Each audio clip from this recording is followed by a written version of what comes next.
This is Frank Giacchetta for MultiDyne Video and Fiber Optic Systems at InfoComm 2011, here at booth 2451, www.multidyne.com, multidyne.com. Now here at the show we have several new products, first showcasing the KVM-2000, which includes USB and DVI. Sorry, that's KVM-6000. We have the USB 2000, which is just separate USB, hence my confusion. Anyhow, what we're doing here is having this computer, mouse, and screen control that computer over there. So for remote desktop, a server farm, or just for security reasons if you need to have the systems away from the actual workstation area. Moving on, we also have new the SL2150. This is an L-band fiber optic link, so it'll take the output from a satellite dish and transport it to the tuner over fiber at great distances. As you can see, it has a nice LED display for configuration and status. As I mentioned earlier, was the USB 200. And that is simply the USB portion of the KVM-6000, and as you can see here, has two USB inputs on the front, and then another on the back of the other type of connector. Puts that over fiber, and also acts as a hub for peripherals at the far end. Moving on, here in the center, we have the Lightbox 1440. Now what this is a field portable fiber transport, but what's particularly exciting is that it's completely and totally waterproof, can have up to 60 inputs and outputs. If we come over to the other side, I'll show you here the ins and outs, and any of the products we've shown so far, including any of our catalog, can then be mounted in this top panel here, much the way it would be done in a rack system. And again, as you see, these are our modules, some of which we've covered already, that get mounted in here based on the configuration.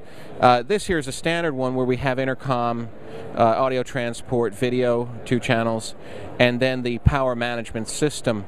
Now what's particularly interesting here is that you can put 2 batteries on this device and it will tell you which one is working, which one is has power or not, and then whether or not you're on AC mains. Then there's a monitoring unit, which is not shown here, that would go on the other side and tell you that same status remotely. So from the far end, from the truck or studio, you can tell the health of the system and the batteries, which can be very helpful. Moving on, still in the field domain, is this camera back system called the Silverback.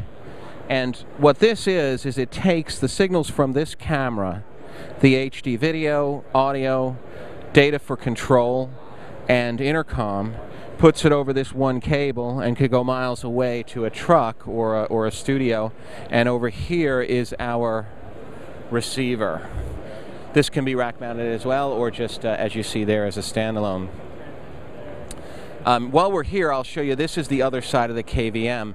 This is the transmitter that's taking control of this computer for the user at the other desk that we covered earlier.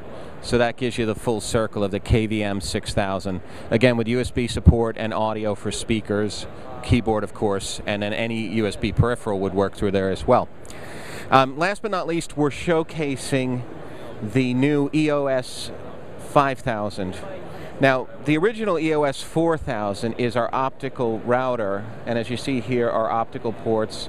In here go SFPs, which look like this, and they plug into here and create the optical port.